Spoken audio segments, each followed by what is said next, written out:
नमस्कार, आप सभी का the World Sky Weather Channel पर स्वागत है। आज की वीडियो में पूरी तरह से अक्टूबर माह के मौसम पूर्वानुमान के बारे में जानकारी दी जाएगी, जिसमें टॉपिक्स इंक्लूड होंगे तापमान, वही बंगाल की खाड़ी और अरब सागर में बनने वाले निम्न दबाव के क्षेत्रों का ट्रैक किस प्रकार रहेगा और उनमें से बनने वाले निम्न दबाव ही क्या चक्रवाती तूफान का रूप ले पाएंगे, और अगर वह चक्रवाती तूफान बनते हैं तो उन सिस्टम्स या फिर उन चक्रवाती तूफान से भारत के किन राज्यों को खतरा होगा और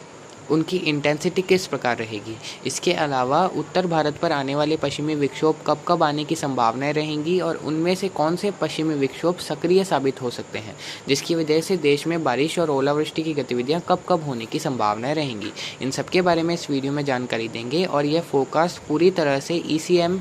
GFS और CFS मॉडल के आधार पर बेस्ड है। इसमें इन तीनों मॉडल्स के जो भी ये इंडिकेशन दे रहे हैं उसी के आधार पर इस वीडियो में जानकारी देंगे। इसके अलावा जो भी भारतीय मैप इस वीडियो में दिखाया जाएगा, अगर उस मैप में कोई भी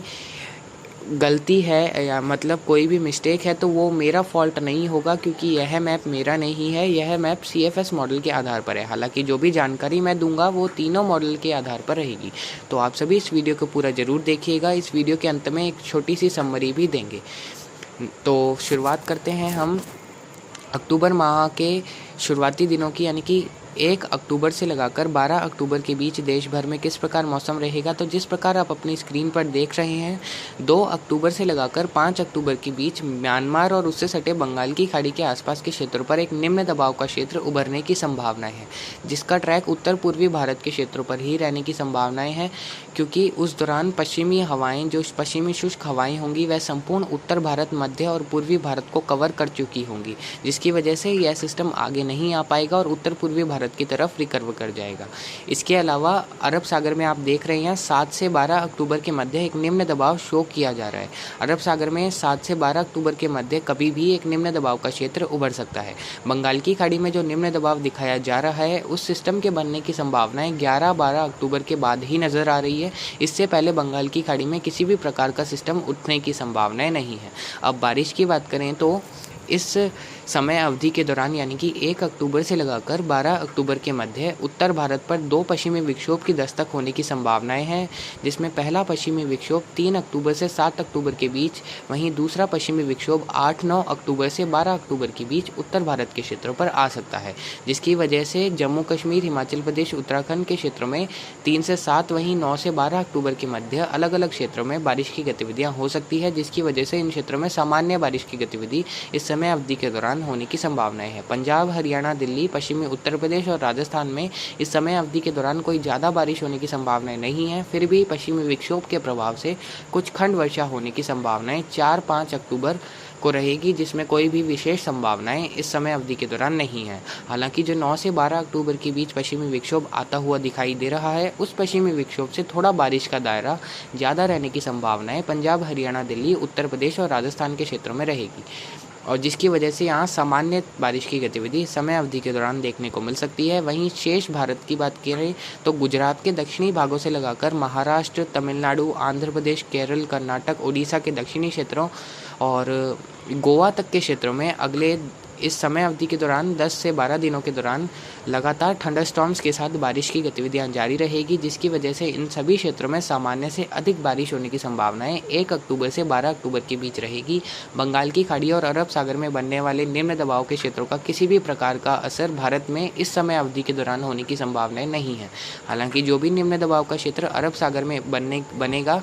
उस सिस्टम का प्रभाव पश्चिमी तटीय क्षेत्रों में 1 से 12 अक्टूबर या फिर जब भी वह बनेगा 7 से 12 अक्टूबर के मध्य, उस समय मुंबई से लगाकर केरल तक के क्षेत्रों में बारिश की गतिविधियों को बढ़ते हुए रूप में इस सिस्टम का असर देखने को मिलेगा और कुछ हवाएं भी इस सिस्टम के प्रभाव से चल सकती है। और जो बंगाल की खाड़ी और म्यांमार के उत्तरी भागों के आसपास अगले 3-4 दिनों के दौरान एक निम्न दबाव का क्षेत्र बनने वाला है, उस सिस्टम का प्रभाव पश्चिम बंगाल और संपूर्ण उत्तर पूर्वी भारत में भारी से अति भारी बारिश के रूप में रहेगा, जिसकी वजह से उत्तर पूर्वी भारत में भी इन 12 दिनों के दौरान सामान्य से अधिक बारिश होने की संभावना है। ओवरऑल देश में सामान्य बारिश की गतिविधि रहेगी, जिसमें दक्षिण भारत और उत्तर पूर्वी भारत में सामान्य से ज़्यादा, मध्य और उत्तर पश्चिमी भारत में लगभग सामान्य के आसपास बारिश होने की संभावनाएं हैं, और कोई ज़्यादा खास बारिश का दौर मध्य और उत्तर पश्चिमी भारत में नहीं होगा। केवल पश्चिमी विक्षोभ से खंड वर्षा होने की संभावनाएं इस समय अवधि के दौरान रहेगी, और ऐसी ही संभावनाएं इन तीनों मॉडल ECM, GFS और CFS मॉडल के द्वारा व्यक्त की जा रही है।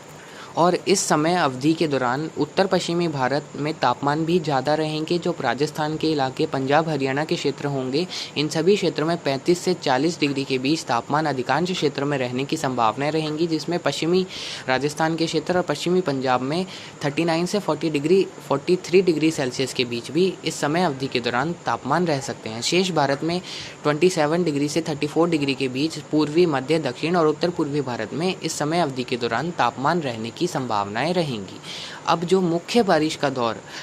13 से 31 अक्टूबर के बीच देश में देखने को मिलेगा, जिस प्रकार आप अपनी स्क्रीन पर भी देख सकते हैं, अरब सागर और बंगाल की खाड़ी दोनों में डिप्रेशन दिखाया जा रहा है। जो सिस्टम अरब सागर में 7 से 13 अक्टूबर के बीच निम्न दबाव के क्षेत्र में उभरेगा, वही सिस्टम 13 से 17 अक्टूबर के बीच डिप्रेशन या फिर साइक्लोनिक स्टॉर्म का रूप ले सकता है। साइक्लोनिक स्टॉर्म इसीलिए नहीं दिखाया है क्योंकि अभी कन्फर्मेशन नहीं है, क्योंकि साइक्लोनिक स्टॉर्म का पूर्वानुमान इतनी जल्दी नहीं दिया जा सकता। फिर भी डिप्रेशन या फिर साइक्लोनिक स्टॉर्म के लिए चांसेस लगातार बन रहे हैं। तो जब यह सिस्टम डिप्रेशन बनेगा तो यह इस सिस्टम के आप ट्रैक्स देख रहे हैं। पहला ट्रैक ओमान की तरफ है, जिसकी तरफ जाने की संभावना है इसकी 40% है। गुजरात और उससे सटे मुंबई, महाराष्ट्र के क्षेत्रों पर इस सिस्टम के जाने की संभावनाएं भी 40% है। और इस सिस्टम के उत्तर पश्चिम दिशा में बढ़ते हुए कराची और उससे सटे गुजरात के क्षेत्रों की तरफ टकराने की संभावनाएं फिलहाल 20% बनती हुई नजर आ रही है। कुल मिलाकर कहें तो अभी जैसा भी मॉडल पूर्वानुमान दे रहे हैं, उसके हिसाब से यह सिस्टम भारत के पश्चिमी तटीय क्षेत्रों के आसपास से ही उत्तर की तरफ बढ़ेगा, जिसकी वजह से महाराष्ट्र, कर्नाटक, केरल और आसपास के क्षेत्रों में तो इस सिस्टम की वजह से भारी से अति भारी बारिश का दौर होने की संभावनाएं रहेंगी। और अगर यह सिस्टम गुजरात या फिर उससे सटे पाकिस्तान के क्षेत्रों की तरफ से भारत में प्रवेश करता है एज अ डिप्रेशन और अ साइक्लोनिक स्टॉर्म, तो भारत के कई राज्यों में इस सिस्टम का प्रभाव भारी से अति भारी बारिश के रूप में रह सकता है, जिसमें गुजरात, राजस्थान, मध्य प्रदेश, महाराष्ट्र, कराची, पाकिस्तान के इलाके भी इस सिस्टम के प्रभाव में देखने को मिल सकते हैं। फिलहाल इस सिस्टम की इंटेंसिटी और इस सिस्टम का ट्रैक फिक्स्ड नहीं है, हालांकि इस सिस्टम के बनने की संभावनाएं पूरी तरह से बनती हुई नज़र आ रही है इस समय अवधि के दौरान। तो कुल मिलाकर कहें तो अगर ये सिस्टम भारत के पश्चिमी तटीय क्षेत्रों के आसपास टकराता है, तो जो पश्चिमी भारत के जितने भी राज्य हैं, इसके अलावा उत्तर पश्चिमी भारत के राजस्थान और मध्य प्रदेश के क्षेत्रों में भी सामान्य से अधिक बारिश होने की संभावनाएं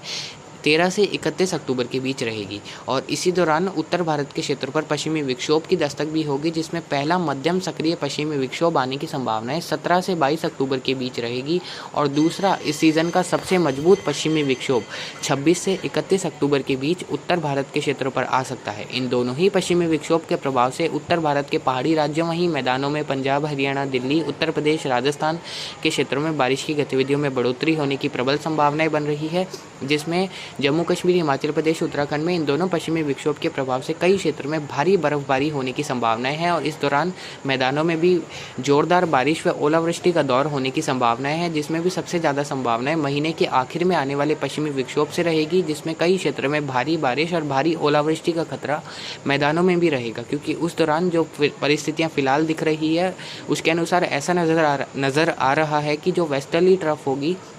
वेस्टर्ली जेट स्ट्रीम, वो काफ़ी ज़्यादा दक्षिणायन हो सकती है और वह वेस्टर्ली जेट स्ट्रीम अरब सागर के दक्षिणी क्षेत्रों तक भी पहुंच सकती है, जिस प्रकार पिछले साल 24-25 नवंबर के आसपास के क्षेत्रों में देखने को मिला था, जब गुजरात, राजस्थान और आसपास के इलाकों में भारी बारिश और ओलावृष्टि का दौर देखने को मिला था। तो ऐसी परिस्थितियां इन दोनों पश्चिमी विक्षोभ जब आएंगे तब बन सकती है, जिसकी वजह से संपूर्ण उत्तर पश्चिमी भारत में इस समय अवधि के दौरान सामान्य से अधिक बारिश होने की संभावनाएं द वर्ल्ड स्काई वेदर के द्वारा व्यक्त की जा रही है। हो सकता है मेरा अनुमान गलत हो, फिर भी जो भी फोरकास्ट निकल रहा है वही आपको बता रहे हैं। अब बंगाल की खाड़ी में सिस्टम की बात करें तो बंगाल की खाड़ी में 13 अक्टूबर से लगाकर 24 अक्टूबर के बीच निम्न दबाव या फिर डिप्रेशन की कैटेगरी का सिस्टम उभर सकता है, जिसके हाई चांसेस है साइक्लोनिक स्टॉर्म बनने के। तीनों ही मॉडल GFS, ECM और CFS मॉडल इस सिस्टम के चक्रवर्ती तूफान बनने को लेकर काफ़ी अच्छे संकेत कर रहे हैं और यह सिस्टम साइक्लोनिक स्टॉर्म भी बन सकता है। और अगर अरब सागर और बंगाल की खाड़ी में चक्रवर्ती तूफान बनते हैं तो उन सिस्टम की कैटेगरी बात करें SCS, सीवियर साइक्लोनिक स्टॉर्म से लगाकर वेरी सीवियर साइक्लोनिक स्टॉर्म के बीच रह सकती है। इससे अधिक इन दोनों सिस्टम की कैटेगरी जाने की संभावना नहीं रहेगी अगर यह सिस्टम बनते हैं तो।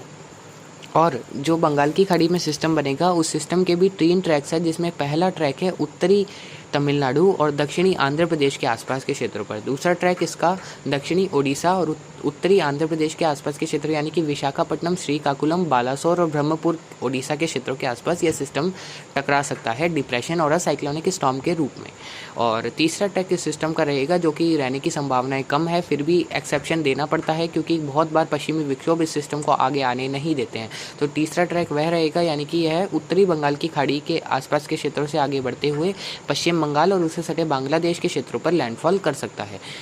अगर ये जो तीसरा ट्रैक बताया है वह ट्रैक रहता है इस सिस्टम का, तो इस सिस्टम का असर उत्तर पूर्वी भारत में तो ज़्यादा रहेगा, हालांकि पूर्वी भारत में इस सिस्टम का असर ज़्यादा रहने की संभावनाएं नहीं रहेगी। हालांकि जो दूसरा ट्रैक है उत्तरी आंध्र प्रदेश और दक्षिणी ओडिशा, अगर इस सिस्टम का ट्रैक वह रहता है तो इस सिस्टम के प्रभाव से मध्य प्रदेश से लगाकर उत्तर प्रदेश, बिहार, झारखंड, छत्तीसगढ़, महाराष्ट्र, तेलंगाना, आंध्र प्रदेश, ओडिशा, पश्चिम बंगाल और संपूर्ण उत्तर पूर्वी भारत में सामान्य से अधिक बारिश की संभावनाएं बन सकती है। फिलहाल इन सभी क्षेत्रों में सामान्य से अधिक बारिश की ही संभावनाएं द वर्ल्ड स्काई वेदर के द्वारा इस सिस्टम को देखते हुए जारी की जा रही है, जिसमें ओडिशा, छत्तीसगढ़, आंध्र प्रदेश, तेलंगाना और आसपास के राज्यों में सामान्य से काफ़ी अधिक बारिश 13 से 31 अक्टूबर के मध्य होने की संभावनाएं इस सिस्टम से बन रही है। तो और अगर यह सिस्टम आंध्र प्रदेश के दक्षिणी भागों और उत्तरी तमिलनाडु के आसपास के क्षेत्र तक पहुंच जाता है एज अ डिप्रेशन और अ साइक्लोनिक स्टॉर्म, तो भी दक्षिण भारत और मध्य भारत के कई इलाकों में सामान्य से अधिक बारिश और कई इलाकों में भारी से अति भारी बारिश इस सिस्टम के प्रभाव से होगी। तो आप सभी को समझ आ गया होगा कि बंगाल की खाड़ी और अरब सागर दोनों में सिस्टम बनने की संभावनाएं हैं और दोनों के ही साइक्लोनिक स्टॉर्म बनने की संभावनाएं सभी मॉडल्स के द्वारा व्यक्त की जा रही है। देखने वाली बात यह होगी कि इन दोनों सिस्टम में से कौन सा सिस्टम साइक्लोनिक स्टॉर्म बनता है और उन सिस्टम की इंटेंसिटी और उन सिस्टम का ट्रैक किस प्रकार रहता है। जो दोनों सिस्टम के ट्रैक मैंने दिए हैं वही सामान्य रूप से इस अक्टूबर माह में देखने को मिलते हैं, जिसमें भी राजस्थान और गुजरात की तरफ सिस्टम ज़्यादा नहीं आते हैं अक्टूबर माह में, फिर भी एक्सेप्शन देना पड़ता है क्योंकि अगर उस दौरान पश्चिमी विक्षोभ जिस प्रकार आता हुआ नज़र आ रहा है वह आता है और उसकी जेट धारा काफ़ी ज़्यादा दक्षिणायन होती है, तो इस सिस्टम को पश्चिमी विक्षोभ रिकर्व भी करा सकता है। पश्चिमी विक्षोभ में इतनी ताकत होती है कि यह सिस्टम को रिकर्व करवा दे, और अगर सिस्टम रिकर्व करते हुए गुजरात, राजस्थान के क्षेत्रों की तरफ साइक्लोनिक स्टॉर्म या सीवियर साइक्लोनिक स्टॉर्म के रूप में आ जाता है तो कई राज्यों में भारी से अति भारी और तेज़ हवाओं के साथ बारिश का दौर होने की संभावनाएं रहेंगी। और पश्चिमी विक्षोभ के प्रभाव से भी उत्तर मध्य भारत के कई इलाकों में झमाझम बारिश होने की संभावनाएं इन दोनों ही पश्चिमी विक्षोभ के प्रभाव से बन रही है। और अगर उस दौरान पश्चिमी विक्षोभ आता है लगभग जब बंगाल की खाड़ी का सिस्टम बनेगा, तो जिस प्रकार अरब सागर के लिए परिस्थितियां हैं वैसी ही परिस्थितियां बंगाल की खाड़ी के सिस्टम के लिए भी देखी जाती है कि जब पश्चिमी विक्षोभ अगर बंगाल की खाड़ी में कोई सिस्टम बनता है और उसी समय आता है तो बंगाल की खाड़ी के सिस्टम को रिकर्व करने पर पश्चिमी विक्षोभ मजबूर कर देता है। इसीलिए एक एक्सेप्शन दिया है पश्चिम बंगाल और बांग्लादेश के क्षेत्रों की तरफ। हालांकि उन क्षेत्रों की तरफ यह सिस्टम कम जाते हैं अक्टूबर माह में, उन क्षेत्रों की तरफ नवंबर माह में सिस्टम या फिर साइक्लोनिक स्टॉर्म ज़्यादा जाते हैं। तो कुल मिलाकर कहें तो इस समय अवधि के दौरान सामान्य से अधिक बारिश देश के कई राज्यों में होने की संभावनाएं रहेंगी, जिसमें उत्तर पश्चिमी भारत, मध्य दक्षिण पूर्वी भारत और उत्तर पूर्वी भारत लगभग सभी क्षेत्रों में सामान्य व सामान्य से ज़्यादा बारिश होने की संभावनाएं हैं। और इस दौरान तापमान की स्थिति भी धीरे धीरे कम होने लग जाएगी। दक्षिण भारत में लगभग 26 से 31 डिग्री के बीच तापमान रहेगा। पूर्वी भारत में भी लगभग इसी रेंज के आसपास 27 से 33 डिग्री के बीच टेम्परेचर रहने की संभावना है। उत्तर पूर्वी भारत में 23 डिग्री से 28 डिग्री सेल्सियस के बीच। और जैसे जैसे इस माह के अंतिम दिनों के आसपास पहुँचेंगे उत्तर भारत में भी तापमान में काफ़ी गिरावट होगी अधिकतम तापमान में, और अधिकतम तापमान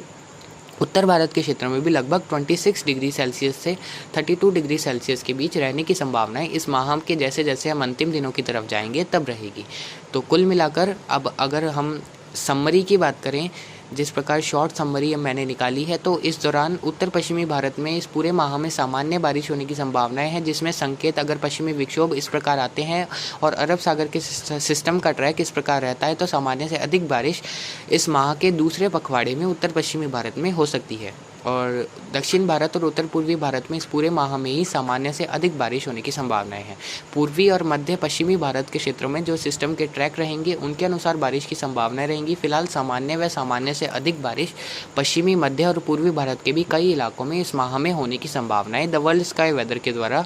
व्यक्त की जा रही है। और इस माह में 2 मध्यम से सक्रिय पश्चिमी विक्षोभ आने की संभावना है इस माह के दूसरे पखवाड़े में रहेगी, जिस प्रकार आप सभी को पहले बताया जा चुका है। और इसी माह के दौरान 3 से 4 सिस्टम बंगाल की खाड़ी में बन सकते हैं, जिसमें से 2 सिस्टम, 1 या 2 सिस्टम चक्रवाती तूफान का भी रूप ले सकते हैं, जिसके बारे में भी जानकारी इस वीडियो में दे दी गई है। तो फिलहाल अभी की अपडेट के लिए इतना ही। आगे की जानकारी के लिए बने रहे हमारे चैनल के साथ। नमस्कार, जय हिंद, जय भारत।